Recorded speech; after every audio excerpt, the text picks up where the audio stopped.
So I got a HomePod Mini, and I only actually use it for one purpose, and that is to help my child sleep. When you're a parent, you'll do anything for any amount of money to help your child sleep through the night. Here's the thing. We live next to a pretty busy street, and our neighbors can be up later than our child's bedtime, which is kind of early, but still. We wanted something that would, play music or something that we could control what it is at any time and know how, the volume, know all the things.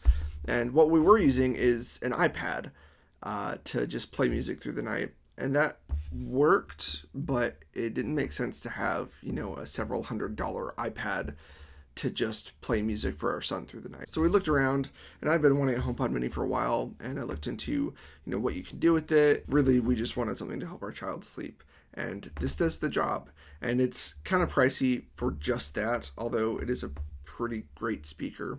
And it has some cool features and fun features and whatnot, but it's not necessarily that we need those. We just want something simple that could be activated really quickly and just go without us having to touch it or anything like that. And that is what this does. So we say, hey, beep, good night. And we have this automation set that when it hears the word good night, it sets it up and plays the music that we want at the volume that we want in the order that we want, and it's good to go.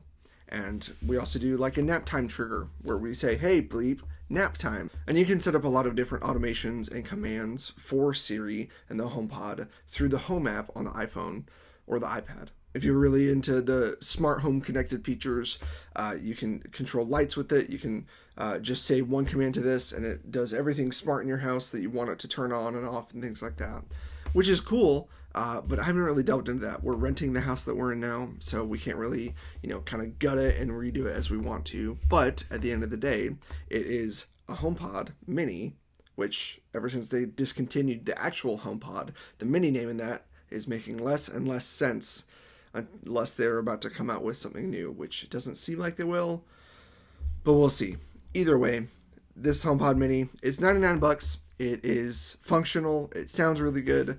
It is great for us as parents, but really it depends on the use case that you want. If you have the expendable income and can have multiple of these in different rooms, there's an intercom feature where you can say, hey, bleep, intercom to the living room or intercom to the bedroom or whatever, and just say, hey, dinner's ready or what have you. There's a lot of cool things that you can do with it. But really, what we do with it is just one thing.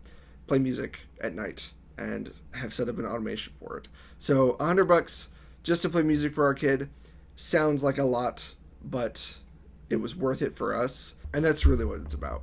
Is it worth it for you for what you're going to do with it? For us, yeah, it was worth it because we got the iPad back and my wife could actually do, art and be creative and things like that, which she loves to do, but couldn't do at night after our child went down because we were using the iPad to, have him sleep and things like that. They've got a few different colors for the HomePod Mini now, which are pretty cool. There's like a blue, there's an orangish, there's this space gray, black, whatever you want to call it. It just looks, dark gray to me, but they have fancy names for all the things. They have white, which isn't a fancy name, but either way, they have all those colors and you can control it pretty easily.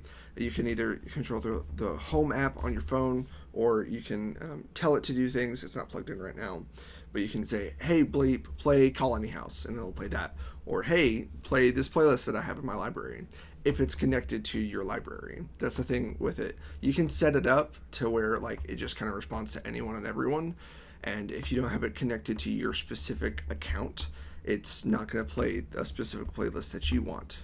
I know this because I've tried to do it and it didn't work, which is okay, but it connects to Apple Music if you have an Apple Music account, and it just, plays music off of there. The cord itself is a pretty decent length. It's about 6 feet and comes with this very white brick, which doesn't really make sense with having everything else be black. You get this white brick in the box, which I'm glad for, a power supply in the box where it terminates in a USB-C, so it's pretty easy, but also I would have liked this to be, a matching color.